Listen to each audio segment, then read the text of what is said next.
This video is the story from the Canterbury Tales known as the Pardoner's Tale.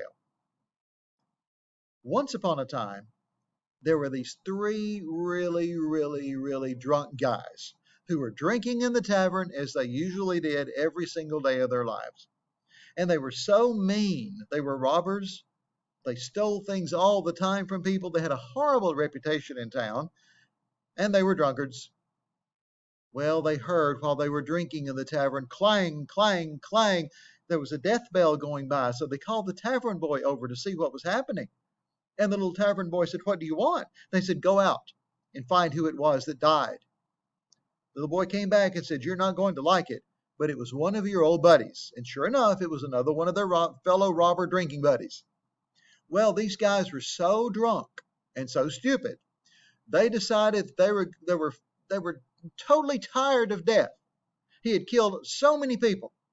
So they were going to leave the tavern and they were going to go find death and kill death. Yep, they were going to go look for the Grim Reaper himself. So they stumbled out of the tavern and they went through town. They saw where death had been.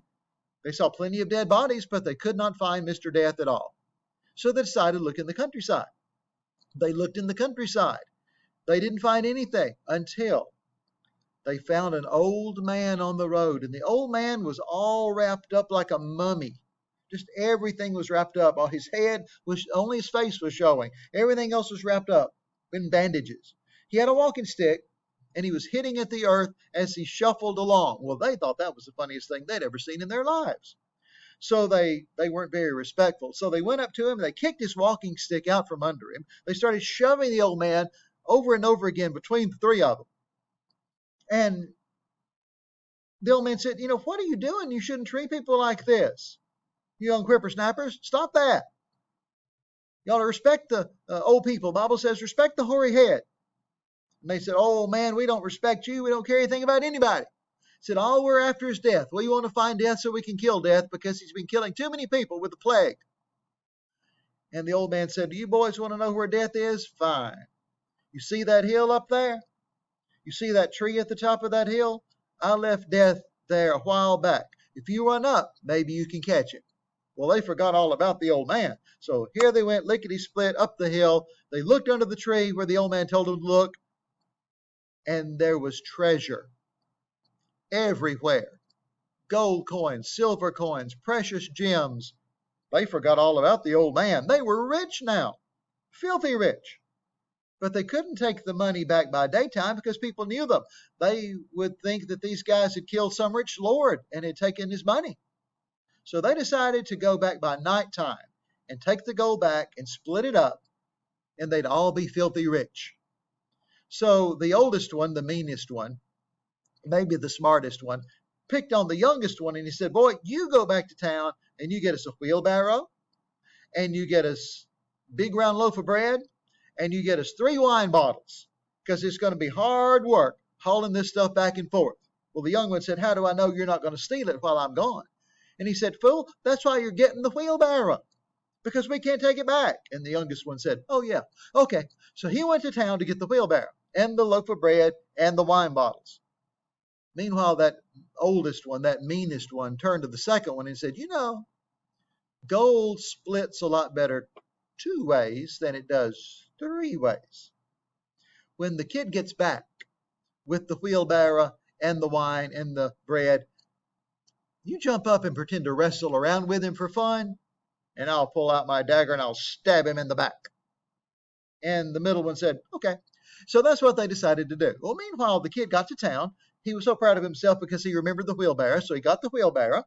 He passed by the bakery. He went in, got a big round loaf of bread. They give him a little bit of that gold to pay these things with.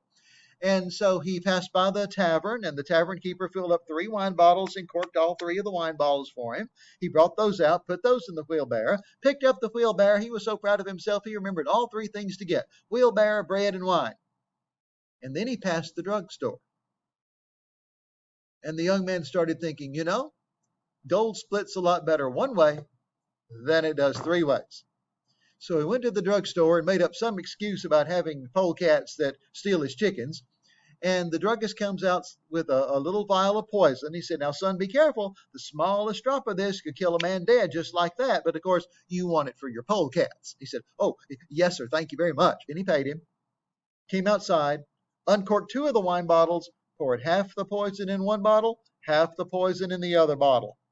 Put his wine bottle under the big round loaf of bread so he'd remember which one that one was. And here he picks up the wheelbarrow. Here he goes back up the hill. Chaucer says, why make a sermon of it? Why waste breath? Exactly in the way they planned his death, they fell on him and slew him 2-1. And then the oldest one, the meanest one, but maybe he wasn't the smartest one, said, that was hard work. Let's have a drink. And so then the 2 that were left uncorked the 2 poisoned wine bottles, drank the wine down, and of course died. What had they gone to look for? Death. What did they find? Death. And the pardoner ends his little story with a Latin inscription, Redex morem est cupitatis, greed or the love of money is the root of all evil. Which of course is ironic because the pardoner telling the story is one of the greediest people on the whole trip. We call that story an exemplum. An exemplum is a little story that you put inside a sermon to make a point. And so that is the pardoner's tale.